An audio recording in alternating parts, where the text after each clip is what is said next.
Assalamualaikum warahmatullahi wabarakatuh. Selamat datang kembali di channel Pen Invasion, channel yang menyuguhkan video cerita bergambar seputar misteri. Simak terus video dari kami.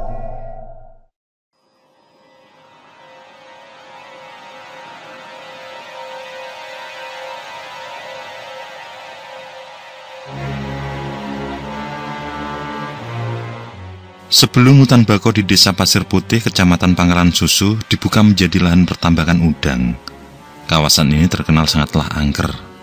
Warga setempat mempercayai bahwa hutan tersebut merupakan pusat pemerintahan kerajaan orang Bunian, sehingga tidak ada warga sekitar yang berani masuk terlalu dalam. Selain itu, puluhan tahun yang lalu pernah ada 3 orang warga hilang di dalam hutan.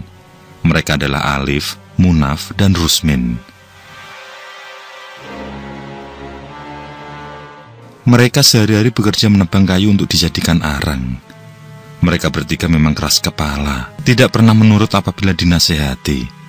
Ketika itu, mereka bertiga baru beberapa minggu bekerja di pabrik pembuatan arang milik Haji Mustafa.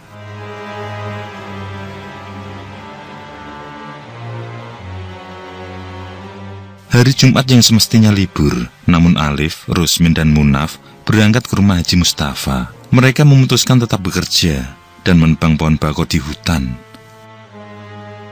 Setelah lapor pada Haji Mustafa, mereka pun langsung menuju ke hutan. Sebenarnya Haji Mustafa tidak tinggal diam. Dia menyuruh agar mereka beristirahat libur dulu. Akan tetapi para pemuda itu tetap pada pendiriannya. Haji Mustafa pun berpesan agar mereka pulang sebelum sholat Jumat dilaksanakan.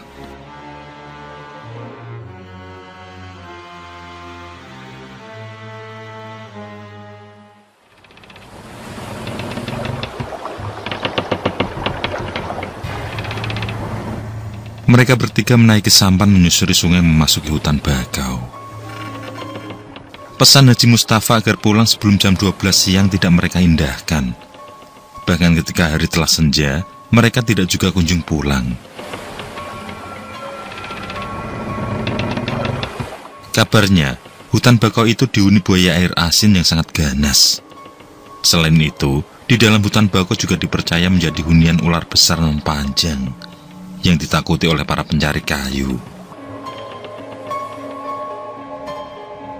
Karena itulah ketika Alif, Munaf, dan Rusmin tidak kunjung pulang saat malam menjelang, maka tidak satupun warga yang berani masuk ke dalam hutan untuk melakukan pencarian. Mereka hanya berkumpul di tepian sungai kecil pinggir hutan.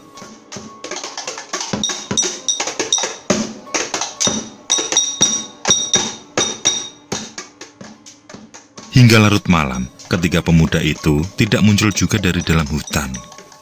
Dengan penerangan obor, warga mulai menabuh ember kaleng dan botol sambil memanggil-manggil nama ketiganya. Tapi orang yang mereka panggil tidak juga menampakkan diri.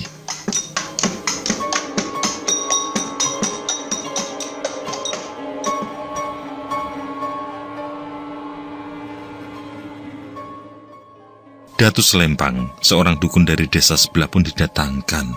Diyakini jika sang datu mampu berkomunikasi dengan penghuni alam lain. Dan itulah yang dilakukan oleh sang datu. Beliau langsung bersila sambil memejamkan mata, melakukan dialog dengan penghuni hutan bakau.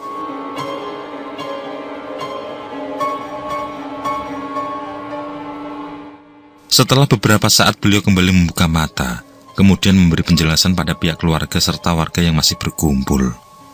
Menurut Datu Selempang, dialog yang dilakukan tadi telah memberikan jawaban bahwa ketiga pemuda tersebut diambil mantu oleh kaum Bunian, yang merupakan penghuni gaib hutan bakau.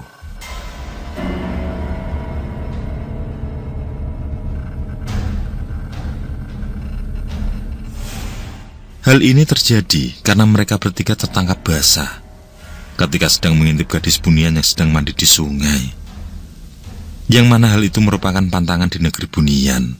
Jika dilanggar, maka hukumannya adalah mereka harus dinikahkan. Jika menolak, mereka akan dirajam, lalu dihukum di dalam pasungan. Ketiga pemuda itu pun lebih memilih menikah dan menetap di sana.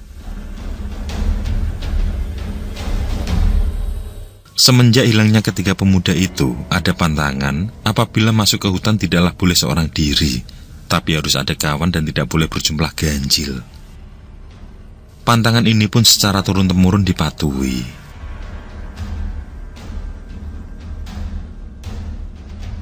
Walau telah lama berlalu, lebih dari 3 dasawarsa, masyarakat desa Pasir Putih tetap mengingat hilangnya ketiga pemuda itu. Karena itulah ketika Pemkab Langkat memberikan izin pembukaan lahan pertambangan udang pada para pengusaha tambak, hanya beberapa orang warga saja yang mau bekerja menebang pohon-pohon bakau. Padahal sebelumnya para pengusaha tersebut sudah melibatkan beberapa paranormal, termasuk pula putra Datu Selempang yang mewarisi keilmuan sang ayah.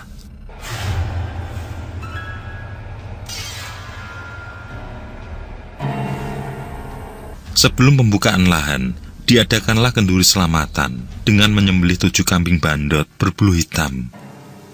Tapi tampaknya para penghuni gaib tidak mau pindah dari sana. Hal itu tampak dari kejadian ganjil yang menimpa beberapa tamu undangan. Di antaranya ada yang kerasukan, hingga menjerit histeris dengan suara parau. Mereka juga menantang paranormal yang terlibat dalam ritual tersebut. Acara selamatan pun sempat menimbulkan kegaduhan. Setelah 3 jam terjadi perkelahian antar alam, akhirnya penghuni gaib keluar dari raga yang kerasukan.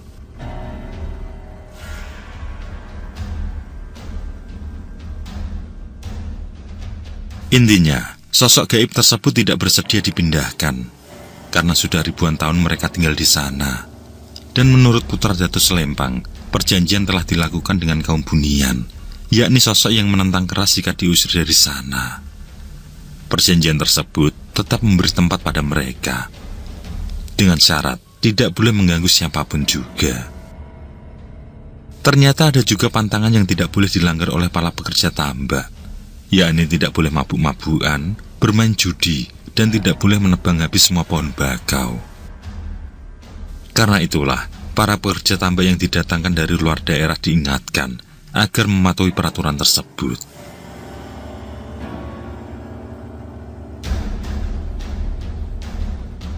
Tapi ada saja pekerja yang ditempatkan di rumah panggung tidak mengindahkan dengan hal itu. Beberapa orang bermain judi domino, sementara di luar rumah asik bernyanyi dengan gitar sambil menenggak minuman keras.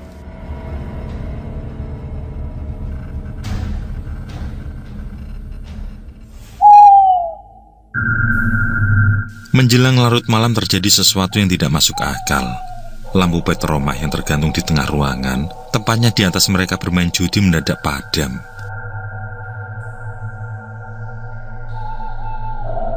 Suasana pun menjadi gelap gulita. Usaha untuk menghidupkan kembali tidaklah membuahkan hasil, selalu saja padam tanpa sebab. Saat mereka diliputi tanda tanya, teror pun terjadi. Baik yang berada di dalam maupun di luar mendengar suara menggema sangat jelas. Suara seorang nenek tanpa wujud yang berucap parau. Manusia pendosa. Disusul kemudian sebentuk kain putih yang melayang-layang di tengah kegelapan. Di saat semua menyatu di luar rumah, terlihat pula penampakan bayangan merah berputar-putar.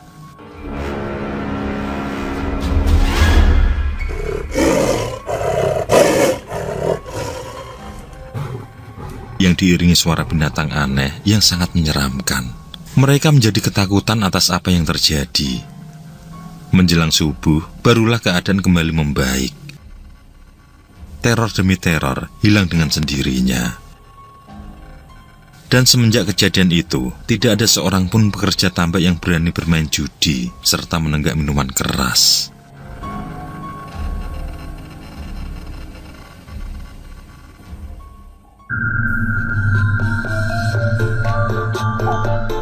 Beberapa malam berikutnya, kembali ada satu kejadian yang sangatlah aneh. Di saat sedang bersantai, para pekerja mendengar lantunan musik yang menurut mereka itu adalah orkes orjen tunggal. Tergoda oleh suara musik tersebut, maka Samsul dan Arman, juga beberapa teman yang lain bertekad pergi ke desa Pulau Sembilan. Kawasan desa ini terpisah sekitar 1 km dari daratan pantai timur Kabupaten Langkat. Untuk menuju ke sana, harus menyeberangi lautan dengan menggunakan perahu motor. Pengusaha tambak memang menyediakan perahu motor untuk dipergunakan mengambil air bersih dari Pulau Sembilan.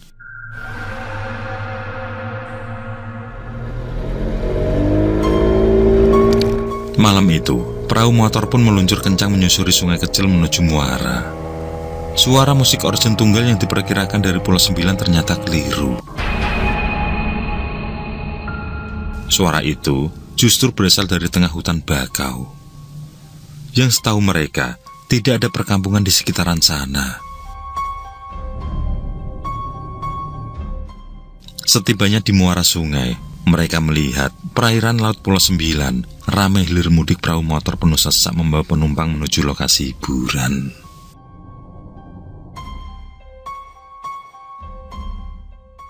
Tanpa disadari, Arman dan Samsul terpisah dari kawan-kawannya. Dalam kebingungan, Arman dan Samsul ditegur oleh sosok gadis jelita dari dalam perahu, yang mana perahu tersebut hanya ditumpangi oleh 2 gadis saja. Di sana ada pesta panen, Bang. Ayo kita ke sana.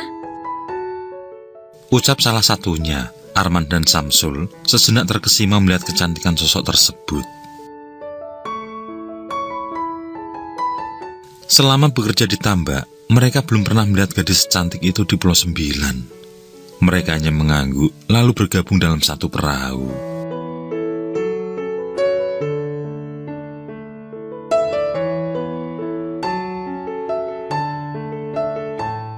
Setelah perkenalan terjadi, mereka pun langsung berlayar. Kurang lebih 15 menit sampailah di lokasi pesta tempat hiburan. Terlihat ratusan perahu motor bersandar di dermaga. Tampak pula lokasi lapangan yang sangat ramai para penonton.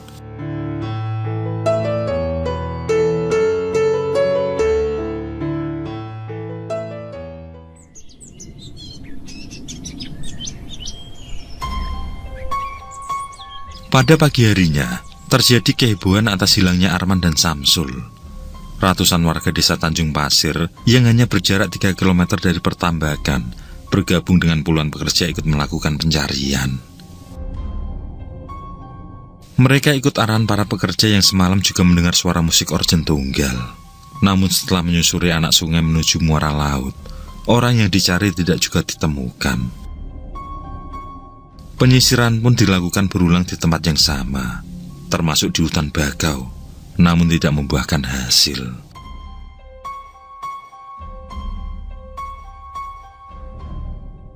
Akhirnya, pencarian melibatkan putra Datu Selempang. Dan ketika hari menjelang petang, Zuhri, salah seorang warga berhasil melihat Samsul dan Arman. Keduanya tertidur di atas pohon bakau sebesar lengan orang dewasa. Namun meski sudah digoyang-goyang tubuhnya, Samsul dan Arman tetap saja tertidur. Hingga di saat putra Datu Selempang merapal mantra, barulah keduanya terbangun dengan tergagap. Beberapa saat ketika tenang dan menguasai keadaan, Arman menceritakan apa yang dialaminya semalam.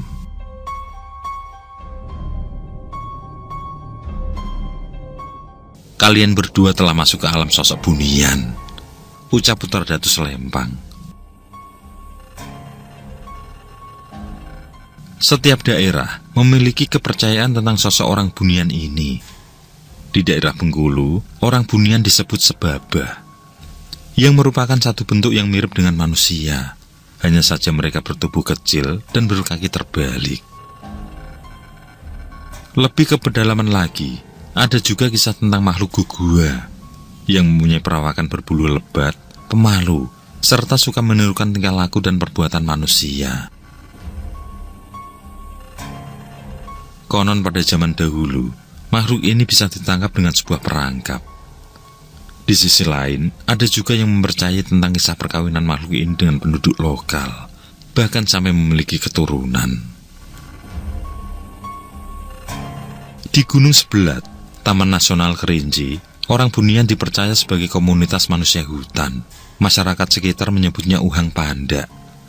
Istilah ini menyebutkan tentang sosok orang yang bertubuh pendek. Mereka merupakan makhluk yang telah ditemukan ribuan tahun yang lalu, namun sulit dibuktikan tentang keberadaan mereka. Meski begitu, Informasi yang berhasil dikumpulkan mampu memberikan gambaran tentang sosok ini. Mereka adalah makhluk yang hidup di atas tanah. Tubuhnya diselimuti oleh bulu-bulu pendek berwarna abu-abu hingga coklat, dengan tinggi tubuh sekitar 80-150 cm. Beberapa ahli mengklarifikasi uhang panda sebagai bagian dari rantai evolusi yang mereka sebut kera misterius. Banyak komunitas orang Bunian lain yang dipercaya oleh masyarakat di berbagai daerah.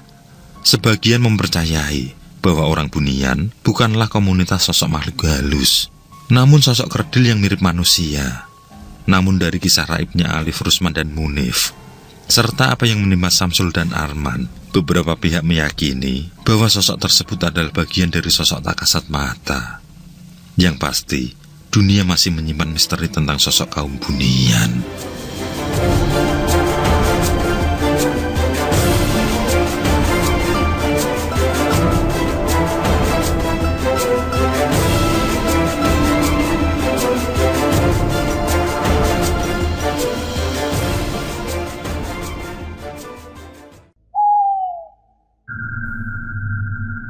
Oke, terima kasih. Semoga kawan-kawan terhibur, dan untuk ke depan, semoga channel ini bisa lebih baik lagi. Akhirul kalam, wassalamualaikum warahmatullahi wabarakatuh. Sesandingan hormat kali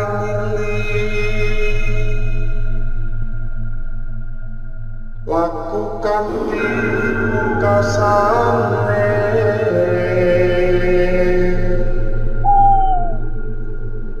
Anda kersanengku